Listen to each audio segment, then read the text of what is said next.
pursue what is meaningful, not what is expedient. You write in the book, there is no faith and no courage and no sacrifice in doing what is expedient. What do you say to those viewers that don't pursue their dreams and are locked in their careers because they are too afraid to take risks and pursue something meaningful? Well, the first thing I would say is, well, you should be afraid of taking risks and pursuing something meaningful. But you should be more afraid of staying where you are if it's making you miserable. It's like the first thing you want to do is dispense with the idea that you get to have any permanent security outside of your ability to contend and adapt. It's the same issue with children. It's like you're paying a price by sitting there being miserable. You might say, well, the devil I know is better than the one I don't. It's like, don't be so sure of that. The clock is ticking. Yeah, and if you're miserable in your job now and you change nothing, in 5 years you'll be much more miserable and you'll be a lot older. But isn't it a luxury to pursue what is meaningful? Our viewers have mortgages, they have children, they have payments and loans. It's a luxury to pursue because we lack the resources. Well, I don't remember now, I'm not talking about what makes you happy.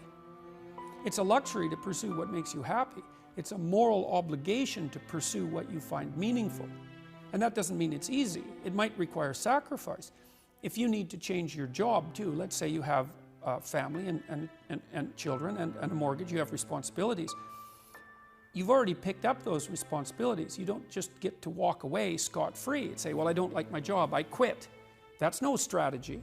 But what you might have to do is you think, well, this job is killing my soul. All right, so what do I have to do about that? Well, I have to look for another job. Well, no one wants to hire me. It's like, okay, maybe you need to educate yourself more. Maybe you need to update your curriculum vitae, your resume.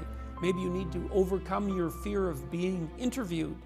Maybe you need to sharpen your social skills. Like, you have to think about these things strategically. If you're going to switch careers, you have to do it like an intelligent, responsible person. That might take you a couple of years of effort to do properly. When you say pursue something meaningful, is it important to have a vocation? I think it's more important to have an ethos, an ethic. So I have a program, for example, called the Future Authoring Program, which is a writing program that enables people to develop a vision for their life and then to develop a strategy. And so it's based on the idea, imagine that, and it's an extension of the ideas in the book, or at least something along the same lines. The first thing that you want to do is figure out, imagine you were taking care of yourself, like you were someone you cared for, which is rule number 2, by the way, essentially. Then you should figure out, well, if you could have what you needed and wanted, what would it be? What sort of friends would you have? What would your family relationships look like? How would you conduct yourself with your children? How would you educate yourself? You need to think through how it is that your life could be properly arranged if you had that ability.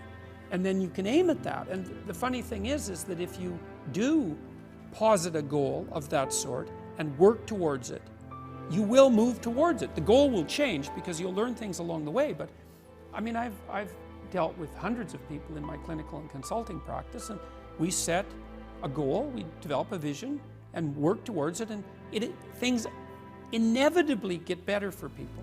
So it's not a luxury, it's difficult. It's a moral responsibility, and it isn't happiness. It's not, the pursuit isn't for happiness. It's a moral responsibility to pursue what is meaningful. Absolutely. Yeah.